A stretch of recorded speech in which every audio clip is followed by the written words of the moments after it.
नमस्कार, स्वागत है न्यूज इंडिया देख रहे हैं आप और आपके साथ मैं हूं नितिशा बंसल। चलिए उत्तराखंड से जुड़ी खबरों की शुरुआत करेंगे एक बड़ी खबर के साथ। उत्तराखंड में यूनिफॉर्म सिविल कोड को लेकर बढ़ा बवाल। बीजेपी के फैसले के विरोध में उतरी कांग्रेस। धामी ने कहा उत्तराखंड में फिर बीजेपी सरकार बनते ही लाएंगे यूनिफॉर्म सिविल कोड। कांग्रेस ने यूनिफॉर्म सिविल कोड का किया विरोध। कांग्रेस ने बीजेपी पर लोगों को बरगलाने का आरोप लगाया। सीएम पुष्कर सिंह धामी ने कहा कि उत्तराखंड में फिर बीजेपी की सरकार बनने पर शपथ ग्रहण करते ही यूनिफॉर्म सिविल कोड का ड्राफ्ट तैयार करेंगे। उन्होंने कहा कि सभी नागरिकों के लिए समान कानून बनेगा, चाहे वे किसी भी धर्म में विश्वास रखते हो। कर्नाटक में उपजे हिजाब विवाद के बाद अब उत्तराखंड के सीएम पुष्कर सिंह धामी ने बयान दिया है।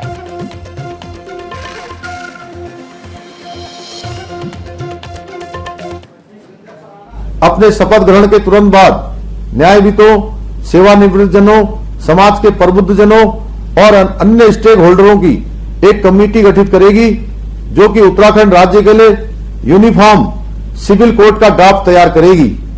इस यूनिफॉर्म सिविल कोड का दायरा विवाह, तलाक, जमीन जायदाद और उत्तराधिकार जैसे विषयों पर सभी नागरिकों के लिए समान कानून, चाहे वो किसी भी धर्म में विश्वास रखते हो, होगा।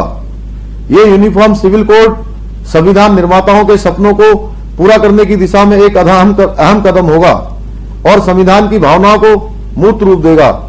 ये भारतीय संविधान के आर्टिकल 44 की दिशा में भी एक प्रभावी कदम होगा जो देश के सभी नागरिकों के लिए समान नागरिक संहिता की संकल्पना प्रस्तुत करता है। सर्वोच्च न्यायालय ने भी समय समय पर इसे लागू करने पर जोर ही नहीं दिया, बल्कि कई बार इस दिशा में कदम नहीं उठाने के लिए भी नाराजगी व्यक्त की। केवल कुछ नहीं, ये लोगों का ध्यान भटकाने के लिए। अगर आपने कुछ काम किया होता तो निश्चित रूप से आप कुछ न कुछ आपको करना चाहिए था। आप अच्छी बात करते और चुनाव के वक्त ही आपको सब ये चीजें याद क्यों आ रही हैं?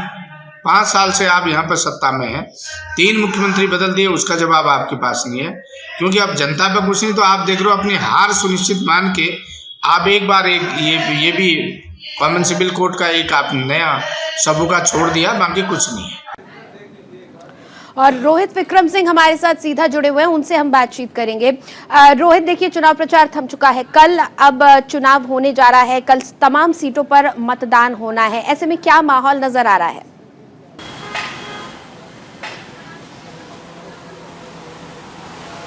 बिल्कुल नितिशा, कल जो शाम 5 बजे जो है चुनावी शोर जो है बिल्कुल थम चुका है। कल तक राजधानी देहरादून में जहां जहां निकलिए वहां पर चुनावी रथ हैं भारतीय जनता पार्टी, कांग्रेस और अन्य दलों के, उनके लाउड स्पीकर से पूरे शहर में शोर हुआ करता था। लेकिन कल 5 बजे के बाद बिल्कुल शहर एकदम सन्नाटा हो गया है। सारे जितने भी प्रत्याशी चुनावी मैदान में हैं, कुल उत्तराखंड में 632 प्रत्याशी इस बार चुनावी मैदान में हैं। सभी की सांसें और दिल की धड़कन इस समय बढ़ी हुई है और सब लोग ईश्वर से यही प्रार्थना कर रहे हैं कि जनता एक बार उनको फिर से आशीर्वाद दे दे। और 10 मार्च तक यही कश्मकश उनके भीतर बनी रहेगी कि क्या इस बार उनकी जीत होगी, क्या इस बार उनको जनता का आशीर्वाद मिलेगा। और लगातार जो है, हालांकि सभी जो राजनीतिक दल के जो तमाम प्रत्याशी हैं वो अपनी जीत का दम भी भर रहे हैं, लेकिन अब जनता ने मन बना लिया है। कल लोकतंत्र का सबसे बड़ा पर्व है, कल चुनाव है उत्तराखंड में सिंगल फेज में। रोहित, देखिए कल अब मतदान होने जा रहा है और ठीक मतदान के पहले यूनिफॉर्म सिविल कोड को एक मुद्दा बनाने की कोशिश की जा रही है कांग्रेस की तरफ से। जी देखिए, जो कांग्रेस के भीतर से एक बयान निकल के आया था पूर्व सीएम हरीश रावत का कि मुस्लिम यूनिवर्सिटी उत्तराखंड में बनाई जाएगी, और हालांकि वो उन्होंने सोशल मीडिया पे इस बात का खंडन भी किया है कि ऐसा कोई बयान उन्होंने नहीं दिया है। अब इसी के तहत मुख्यमंत्री पुष्कर सिंह धामी ने यूनिफॉर्म सिविल कोड यानी समान आचार संहिता, मतलब सभी नागरिकों के लिए समान कानून होगा, चाहे वो किसी भी धर्म के हों, किसी भी संप्रदाय के हों, यदि और कानूनी हक भी सबके लिए एक समान होगा, सबके लिए सरकार की नज़र में हर कोई एक जैसा ही होगा। अब चूंकि सरकार की तरफ से इसे लागू कर दिया गया है, इसको लेकर जो है बीते रोज़ प्रियंका गांधी जो कि कांग्रेस की राष्ट्रीय महासचिव हैं, उन्होंने भी अपने जन संबोधन में इस पर कड़ा प्रहार किया है कि सरकार ऐसे समय पर इस यूनिफॉर्म सिविल कोड को ला रही है प्रदेश में चुनाव है और लगातार जो है कांग्रेस और विपक्षी दलों की तरफ से सरकार पर हमले बोले जा रहे हैं, लेकिन सरकार का साफ तौर पर कहना है, सीएम का साफ तौर पर कहना है कि इसकी उत्तराखंड में बहुत ज़रूरत थी। समान नागरिक हो, किसी भी धर्म को या किसी भी संप्रदाय को विशेष तरजीह ना दिया जाए और सबको एक समान रखा जाए। सबको चाहे उनके संपत्ति हो, चाहे उनका अधिकार हो, अन्य तमाम मसले हों, सब पे सबका बराबर का हक होना चाहिए। इसी के तहत यूनिफॉर्म सिविल कोड को लागू किया गया है। बिल्कुल रोहित, आप हमारे साथ बने रहिए, आगे भी आपके साथ जुड़ेंगे और जानकारी के लिए। एक और अहम खबर, उत्तराखंड के सीएम पुष्कर सिंह धामी ने जनता से अपील की है, कल विधानसभा चुनाव में मतदान करने की अपील की। उत्तराखंड की सभी सीटों पर कल होना है चुनाव, बड़ी खबर हम आपको बता रहे हैं। चलिए फिलहाल खबरों में आगे बढ़ेंगे। एसएस कलेर और सीएम धामी के बीच तीखी नोकझोंक हुई है। अहम खबर, आप प्रत्याशी ने धामी पर सत्ता का दुरुपयोग करने का आरोप लगाया है। आप कार्यकर्ताओं ने धामी पर लगाया पैसे से वोट खरीदने का आरोप। तो ये बड़ी खबर आपको बता रहे हैं। आप प्रत्याशी ने सीएम पुष्कर सिंह धामी पर सत्ता का दुरुपयोग करने का आरोप लगाया है। कार्यकर्ताओं का, आम आदमी पार्टी के कार्यकर्ताओं का कहना है कि सीएम पैसा लेकर वोट खरीद रहे हैं। एसएस कलेर और सीएम धामी के बीच तीखी नोकझोंक हुई है। तो ये बड़ी और अहम खबर हम आपको बता रहे हैं, जहां एसएस कलेर और सीएम पुष्कर सिंह धामी के बीच तीखी नोकझोंक हुई। आम आदमी पार्टी के प्रत्याशी ने सीएम पर आरोप लगाए हैं सत्ता का दुरुपयोग करने के।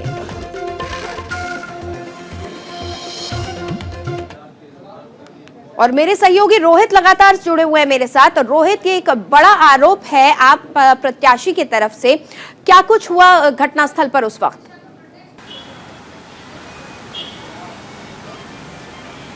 कि देखिए, दोनों ही नेता डोर टू डोर कैंपेनिंग के लिए निकले थे। हालांकि चुनाव प्रचार थम गया है, लेकिन इसमें चुनाव आयोग की रियायत रहती है कि डोर टू डोर घर जाकर जो है जनता से मिला जा सकता है।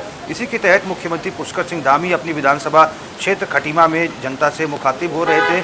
उसी समय एसएस कलेर, जो कि आम आदमी पार्टी से प्रत्याशी है खटीमा विधानसभा सीट से, उन्होंने सीएम, उनका आमना सामना सीएम से हो जाता है और वो मुख्यमंत्री पुष्कर सिंह धामी पर आरोप लगाते हैं कि भाजपा के द्वारा जो है पैसे देकर जनता को लुभाया जा रहा है, उनकी जनसभाओं में बुलाया जा रहा है। हालांकि मुख्यमंत्री पुष्कर सिंह धामी ने इन सब बातों का खंडन किया है। उन्होंने कहा है कि भारतीय जनता पार्टी के काम के आधार पर जनता उनको सुनने आ रही है। लगातार जो है खटीमा विधानसभा क्षेत्र में बड़े बड़े नेताओं की जनसभा भारतीय जनता पार्टी की हुई है। रक्षा मंत्री भी आ चुके हैं, केंद्रीय सड़क एवं राष्ट्रीय राजमार्ग मंत्री नितिन गडकरी भी, उनकी भी विशाल जनसभा होती है। मुख्यमंत्री की अनुपस्थिति में उनकी जो पत्नी है गीता पुष्कर धामी, वो लगातार चुनावी मोर्चा संभाले हुई थी और अब मुख्यमंत्री पिछले 15 दिन से वहाँ पर काफ़ी हद तक समय दे रहे हैं। तो ये चुनावी समर है, इसमें ये कोई नई बात नहीं है नितिशा। इस प्रकार की तस्वीर निकल के आती है जब प्रत्याशी डोर टू डोर प्रचार करते हैं, तो कभी कभी उनका आमना सामना हो जाता है और कुछ प्रत्याशी फ्रस्ट्रेशन में, क्योंकि बहुत सारी सभाएं, जनसभाएं ऐसी होती हैं जहां पर जनता कम जाती है पार्टियों को सुनने, चाहे कोई भी राजनीतिक दल हो, वहां पर भीड़ कम होती है, तो उनका फ्रस्ट्रेशन निकल कर सामने आता है। उसी के तहत ये तमाम बयानबाजी हुई और नोकझोंक हुई। चलिए रोहित, आप हमारे साथ बने रहिएगा। फिलहाल एक और अहम खबर हमारे पास आ रही है, बड़ी खबर का हम रुख करेंगे। उत्तराखंड में आज रवाना होंगी 10,222 पोलिंग पार्टियां। बर्फबारी वाले क्षेत्रों के लिए पहले ही रवाना होंगी पोलिंग पार्टियां। कल 14 फरवरी को सभी सीटों पर विधानसभा चुनाव होना है। विधानसभा चुनाव के लिए निर्वाचन आयोग की तैयारी पूरी हो चुकी है। तो कल 14 फरवरी को उत्तराखंड विधानसभा की तमाम सीटों पर वोटिंग होनी है, मतदान होना है। ऐसे में तमाम तैयारियां पूरी की जा रही हैं। निर्वाचन आयोग ने तैयारियां पूरी कर ली हैं। उत्तराखंड में आज 10,222 पोलिंग पार्टियां रवाना होंगी। बर्फीले इलाकों के लिए पहले ही रवाना होंगी पोलिंग पार्टियां।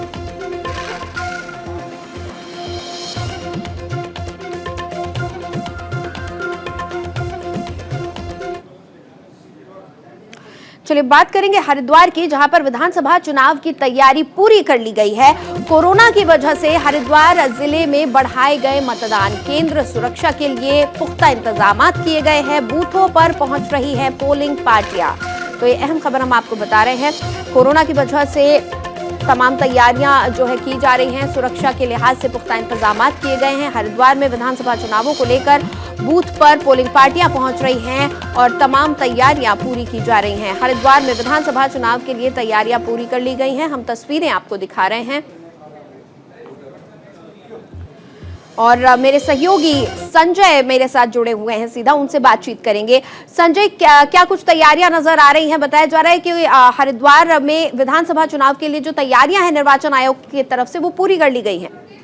निश्चित तौर पर नीतीशा, जिस तरह से अब कुछ ही घंटों का शेष समय रह गया है चुनाव शुरू होने में, कल सुबह 7 बजे से जो चुनाव है वो शुरू हो जाएंगे। अगर धर्मनगरी हरिद्वार की बात की जाए तो यहाँ पर 11 विधानसभाएं और 11 की 11 विधानसभाओं में जो तैयारियां हैं वो पूरी कर ली गई है। हालांकि बीते दिनों से ही जो जिला प्रशासन है और चुनाव आयोग की टीम है वो लगातार ही क्षेत्र में निरीक्षण कर रही थी और पोलिंग बूथों का लगातार जायजा ले रही थी। हालांकि जिस तरह से कोरोना काल भी है तो ऐसे में प्रशासन के सामने एक बड़ी चुनौती है, क्योंकि लोगों की जान को भी देखना है, उनकी जान भी बचानी है और चुनाव भी सकुशल संपन्न हो, इसको लेकर भी तमाम जो गाइडलाइन है वो भी जारी की गई है। आप देख सकते हैं कि बीते दिनों भी हरिद्वार जिला अधिकारी विनय शंकर पांडे और जो एसएसपी हैं वो तमाम संवेदनशील इलाकों में जाकर लोगों को जागरूक कर रहे हैं। हालांकि जो इस बार अपने पहली बार मत का प्रयोग करेंगे उनको किस तरह से जागरूक करना है, किस तरह से उन्हें बताना है, तो इन सब बातों को ध्यान में रखते हुए लोगों को जागरूक किया है। और आप देख सकते हैं कि जो हरिद्वार जिला प्रशासन है वो पूरी तरह से अपने बूथों पर और तमाम जो तैयारियां हैं वो कहीं ना कहीं पूरी कर ली गई है। जी चलिए, बहुत बहुत शुक्रिया संजय इस तमाम जानकारी के लिए आपका। और उत्तराखंड में चलाया जा रहा है मतदाता जागरूकता अभियान। नुक्कड़ नाटकों के जरिए किया जा रहा है मतदाताओं को जागरूक करने के लिए ये अभियान चलाया जा रहा है, जहां पर देहरादून के जिला निर्वाचन आयोग के अधिकारी और जिलाधिकारी डॉक्टर आर राजेश कुमार ने जिले में व्यापक स्तर पर मतदाता जागरूकता अभियान चलाने के निर्देश दिए हैं। तो नुक्कड़ नाटकों के जरिए जनता को वोटिंग के लिए मोटिवेट करने की कोशिश की जा रही है। और रोहित विक्रम मेरे साथ लगातार जुड़े हुए हैं। रोहित, नुक्कड़ नाटकों के जरिए लोगों को जागरूक करने की कोशिश की जा रही है, एक अच्छी पहल इसे कहेंगे। लोगों के बीच उन्हीं की तरह बात करके, बोली के जरिए लोगों तक पहुंचने की कोशिश की जा रही है।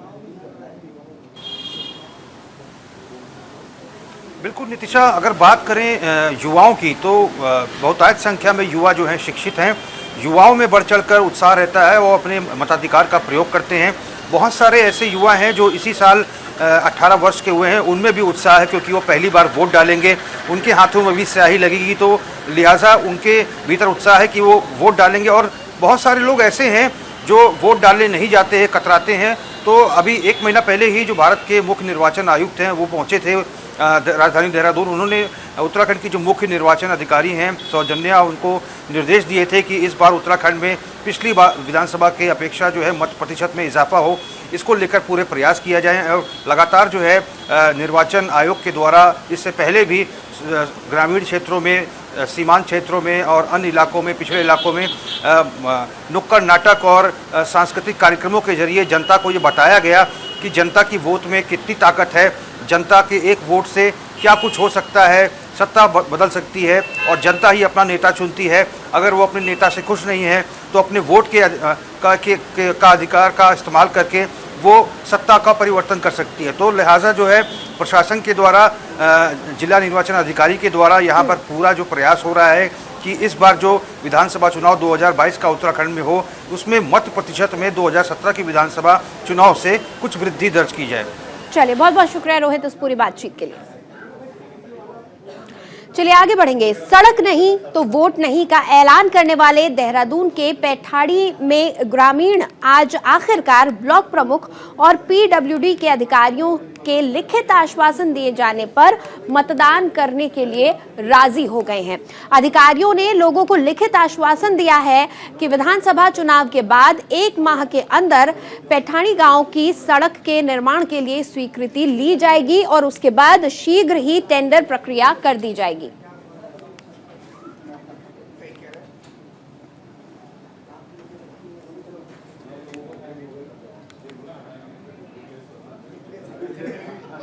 और उत्तराखंड में इस बार का चुनाव काफी अहम है। सभी लोगों के जहन में बस एक ही बात चल रही है कि क्या उत्तराखंड में वही होगा जो पिछले कई विधानसभा चुनाव में होता आया है। एक बार बीजेपी, एक बार कांग्रेस, या इस बार बीजेपी नया कीर्तिमान रचेगी। बीजेपी को चुनावी फतह दिलाने के लिए पीएम मोदी ने खुद उत्तराखंड में मोर्चा संभाला था।